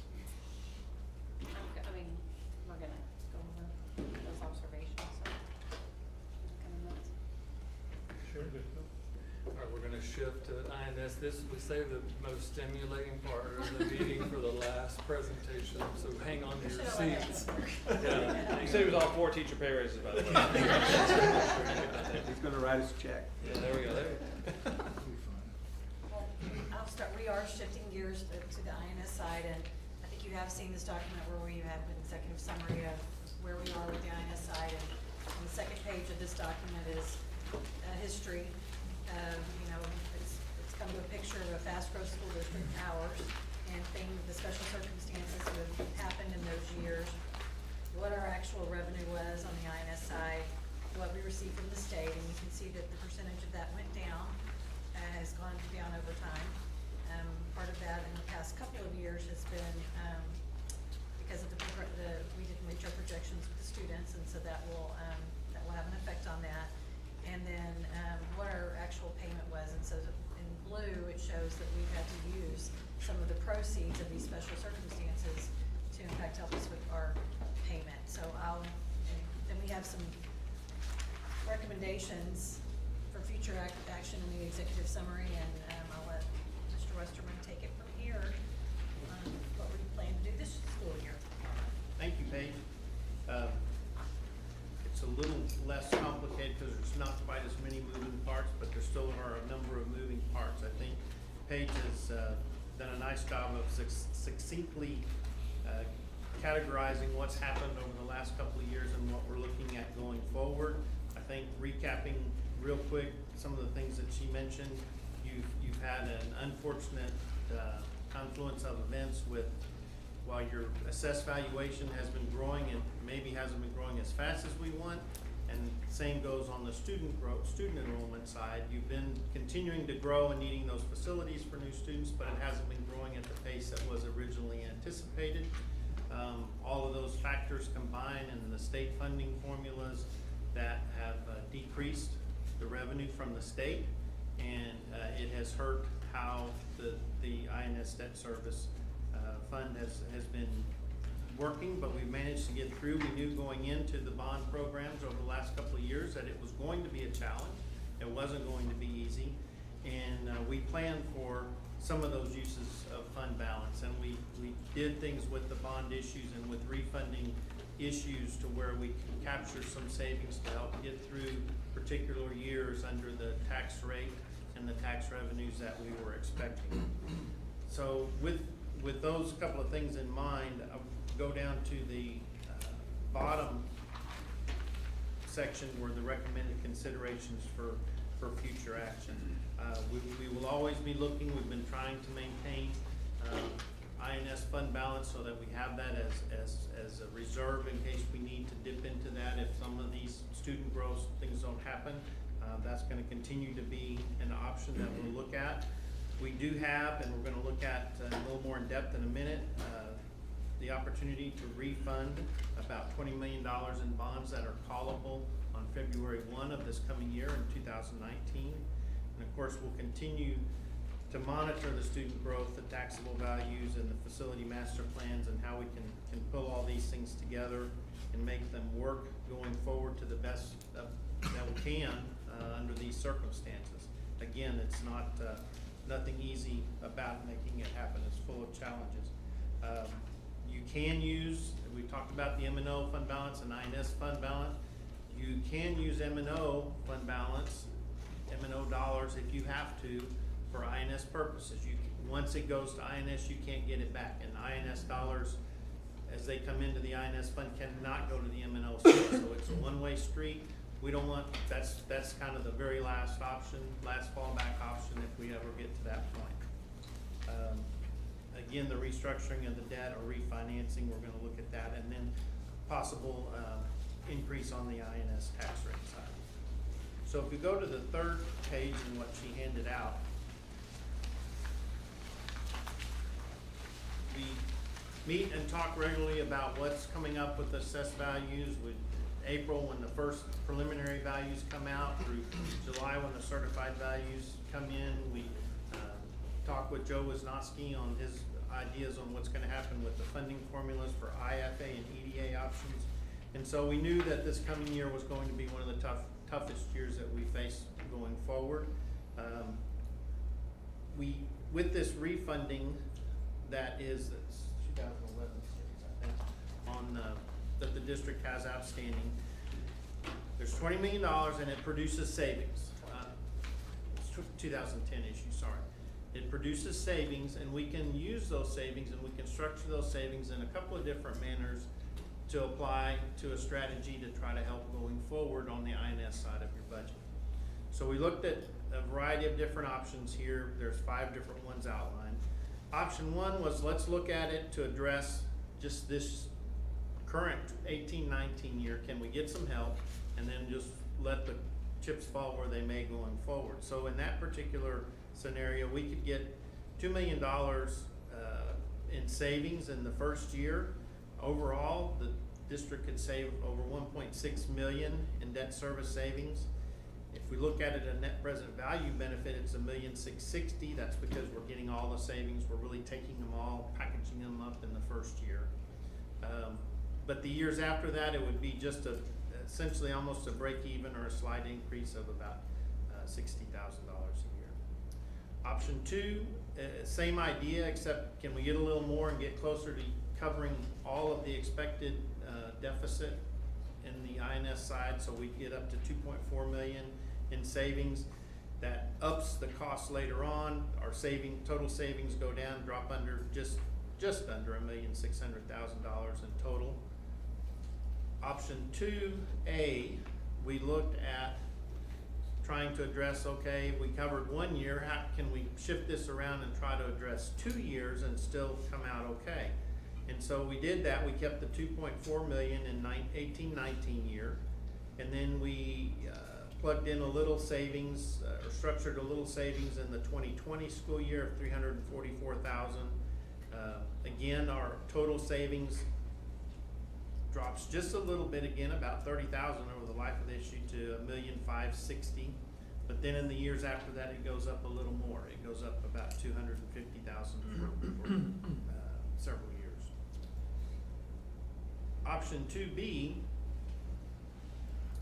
okay, with the growth that we're expecting and with the student enrollment growth that we're expecting, how can we look at the next 2 years and see if we can cover it all so that we don't deplete that INS fund balance that we've got on hand, so that we can potentially have that as you look into the next capital improvement program and the next bond election that you're going to have to go forward. So we have a reserve, again, if you will, to help ease that into the new bond issue. And so in this category, $2.4 million, again, we've kept that first year pretty static, and then in 2020 we structured in $1.1 million in savings. The overall savings now over the life of the issue is $1.5 million, which our biggest number was $1,633,000. Now this is $1.5 million. Our present value savings kind of stays the same across the board. That's because we're really targeting all these savings in the first couple of years. But it does then push the debt service in some of the later years up a little higher. But again, I reiterate, the overall impact of that is a savings of $1.5 million over the life of the issue. And then 2C is just a little slight difference, having a small savings in the third year and then going up. So 2B and 2C are pretty similar. We think this was, and we've done similar things in the past when you've gotten to these situations where the growth in the state funding hasn't fit where we needed to go with the INS fund balance. This would be a way that we can address the issue for 1 to 2 years and then be able to maintain your fund balance and keep it intact as you go forward in the future for potential future capital improvement programs. Then there was another page that she handed out that was a graph. And this is a graphical illustration. We've had another thing we've showed the administration. We met with them. We call our debt analysis table, where we list all of your bond issues and we look at when they're callable, when you would have access to them, the flexibility to potentially refund and use that for savings, is really the ultimate goal in all of those cases. So in 2019, the issue we're talking about, there's $20.8 million that's callable in this upcoming fiscal year. That's the issue we looked at. In 2020 and 2021, we have a little gap where we don't have any issues coming callable in those years. We don't have as much flexibility in those particular times. Another reason, when we looked at the refunding, we put those savings in 19 and 20 just to get us kind of through this gap. Then starting in 22 and 23, 24, that's when we had the larger bond issues to do some of the big facilities plans here at the district. All of those are gonna start coming callable. So we've got 44, almost 45 million, then 84 million and 110 million. There will be a lot of opportunity for those issues, assuming rates are cooperating with us, at some savings, or in another scenario, if we just needed it to look at restructuring to help keep within either the 45-cent target or the 50-cent target max, which we really can go to with the two issues. So is that assumption that they're going to keep doing what they're doing in the feds and just do this judicious incrementalism over the however long until they feel like it's where they need it to be? We're assuming that wherever they finish that journey, that there are some in each one of these that should be over wherever that ends. Is that right? There should. Part of the reason is because you're getting, when they were sold, those maturities were in the 10 out to 30 years out in length. Right. But now we're 10 years down the road, so instead of being a 10-year maturity and an interest rate on a 10 or 20 year, now they're 1 to 10 years.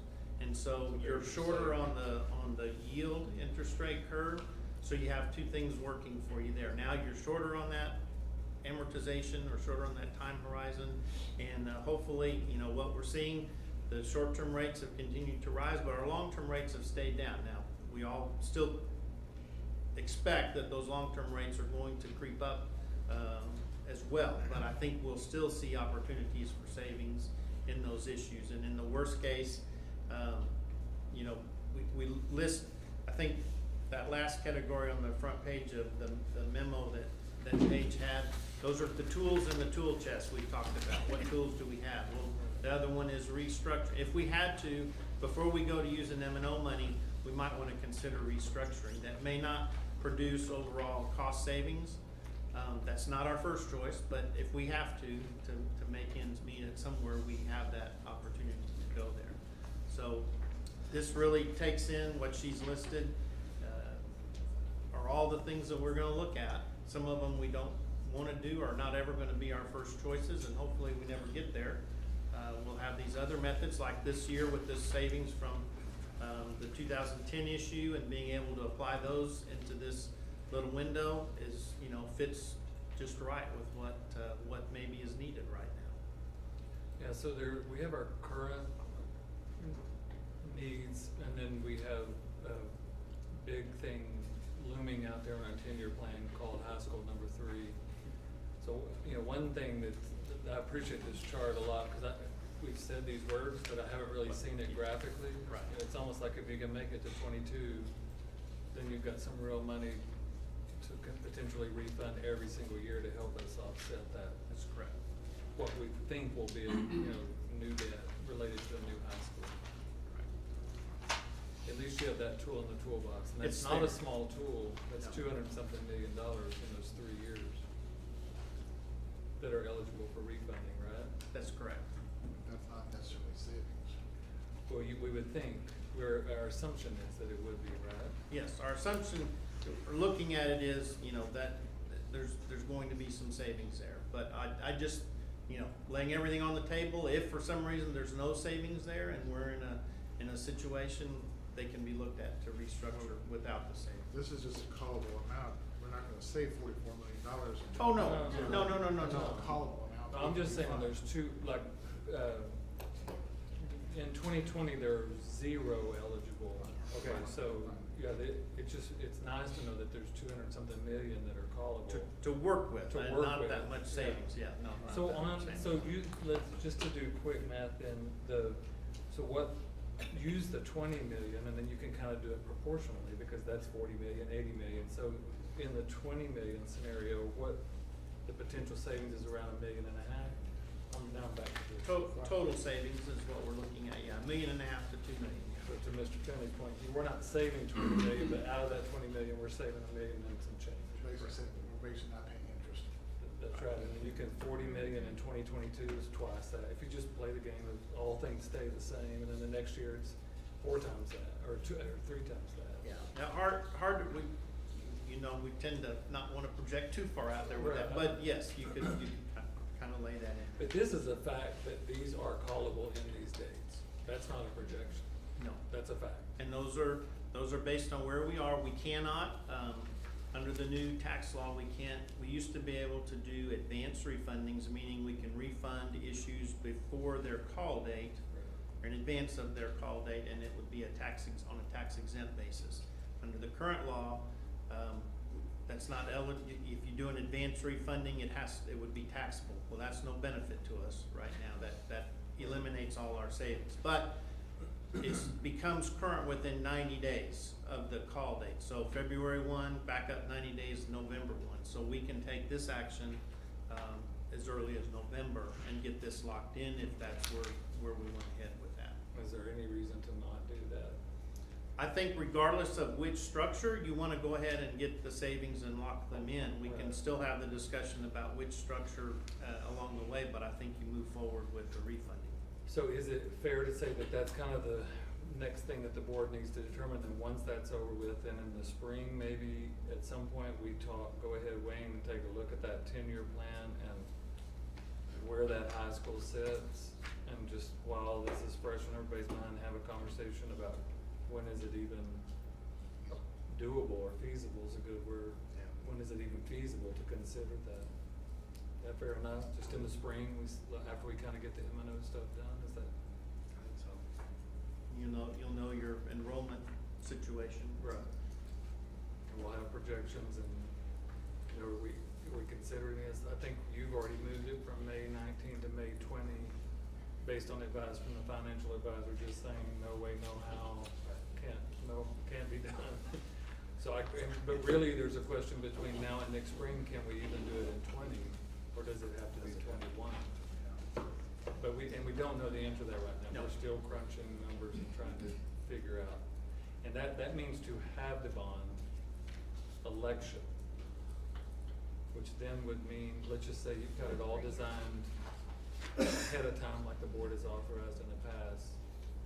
How long is it before you can have that building open? 4 years? 4 years. So it'd be 2025 at the most ideal situation, if the bond was in 2021, and probably more like 2026. Probably 6. Yeah. Because that cycle of the election, we'd have to determine when that is, and then that starts the clock. And then in the midst of that is also a conversation about, then do you have an elementary out here that's brand new and beautiful and all that already full? Or do you have Sipple back at 1,000 in Cibolo Valley, you know, all their portable, and you're having to build one in the other corner of the district, so can you squeeze an elementary? And there's a matter of a junior high in there also. Right. And That's what- another intermediate. So you almost have to get one of each of those in this next, you know. You're talking 300 million. I think easy. Yeah, easy. But you may have to break it in incrementally, and so we're gonna do this year, and then these 2 years later, and then this, now, you know, structure the, and it may be that we've structured sales before where you don't go sell the whole thing, and Samco has helped us do that, where we do the sale over 2 or 3 years to make it work.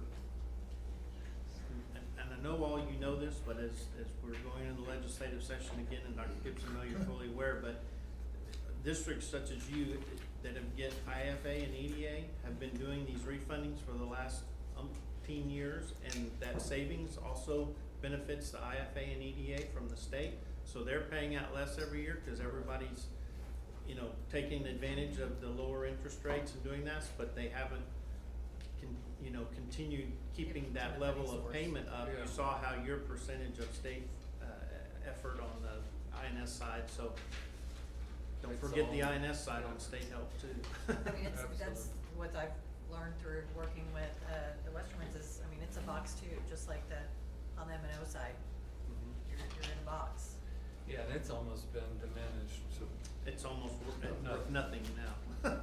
Whereas when they first put it in place, I felt like it was one of the more fair things that they ever scheduled because it was based on your wealth per student. Right. Debt, your debt, and your wealth per student. That is a very fair calculation, passed every kind of legal muster, and then I guess it was just such a good idea, they decided to defund it.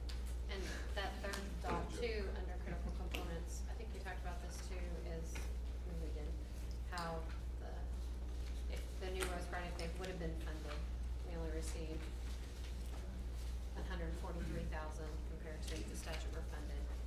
Yeah, so it's not just And you know, the existing debt, it's the yes, new new, that's what I'm saying, We the just new got a new, instructional formula template that's gone to 215, because they didn't put any extra money into the formula. So the bill was passed and the press conference was done on $1,000 a kid. And we're down to 215. And now we're down to then they just defunded it, but they didn't do another press conference for the Just reduction. Of course not. Yeah. Actually, I just received a flyer from our senator touting that.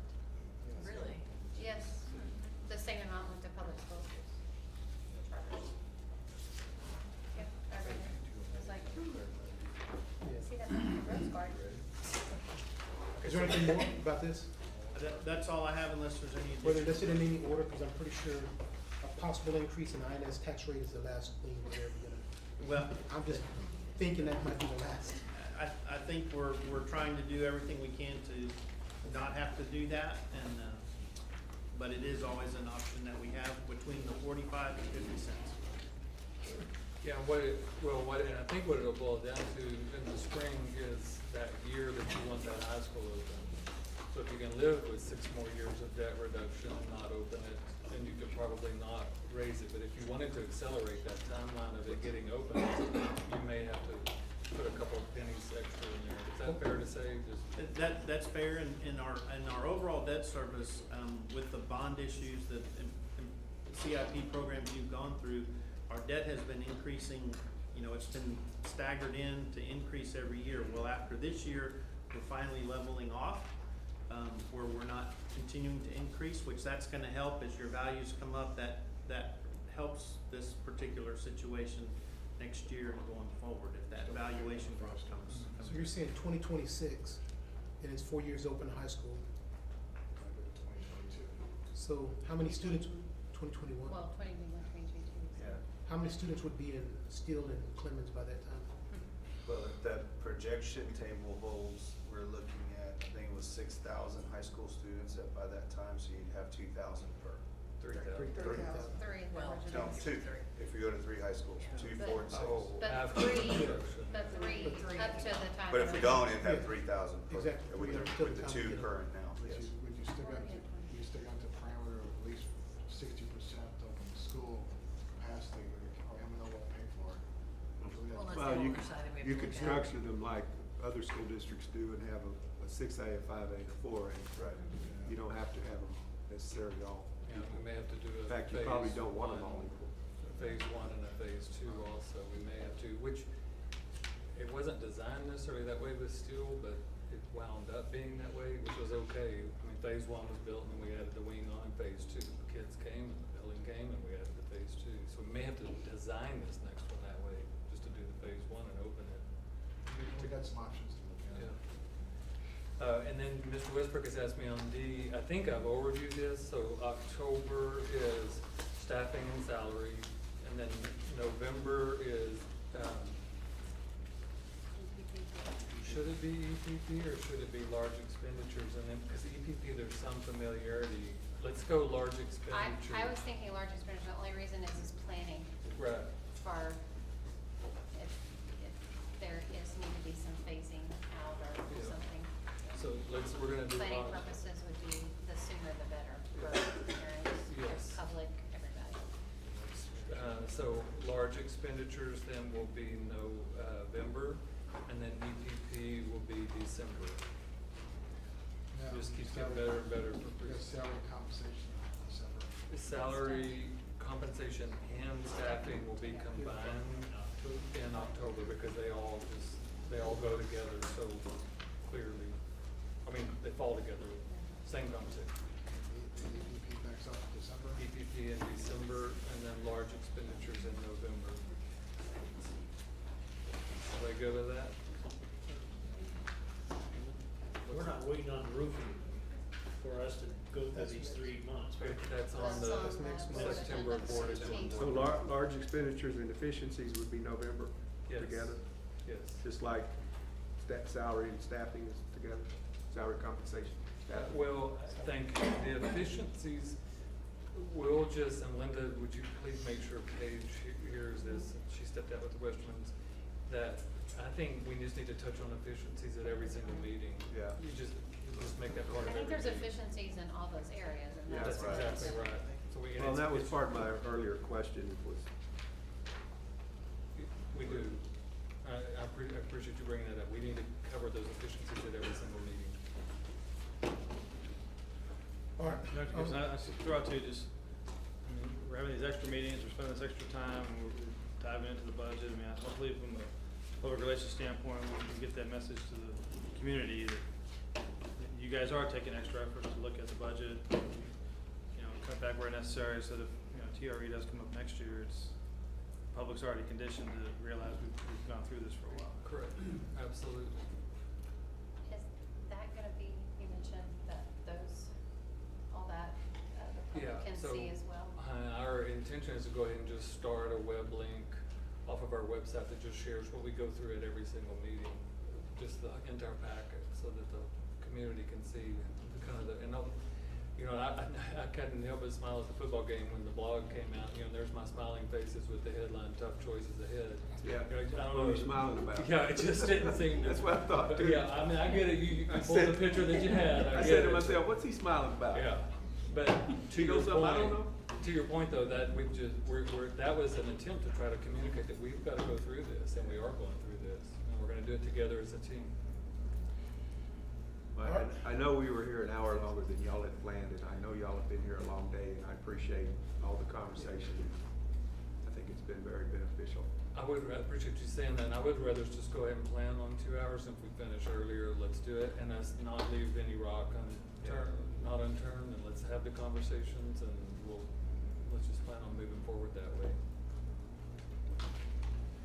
I will give the public an opportunity for comments.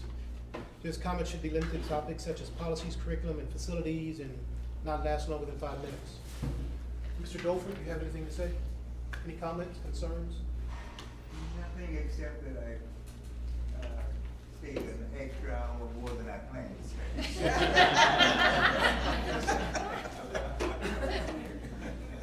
Thank you for coming, Dr. Petrisky.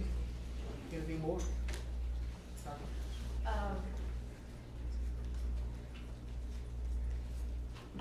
We're following pretty much what the book is talking about. The assessment at the very beginning, making sure information gets to everybody in a timely manner at the beginning of the process. And that was a similar buy-in to what we're doing in the district. I think I would just like to say thank you to everybody in this room. I have two daughters that graduated in the school district. I have a son and a stepson currently going to Steele. And I appreciate the work that you guys have done. My kids have received an awesome education. And it's because of the people in this room that set things up for the teachers. And anyway, I appreciate everything you guys do. That's all, civilian, public? We got no more civilians. No more public comments. That's it, we'll be adjourned. Comments? 6:58. 6:58.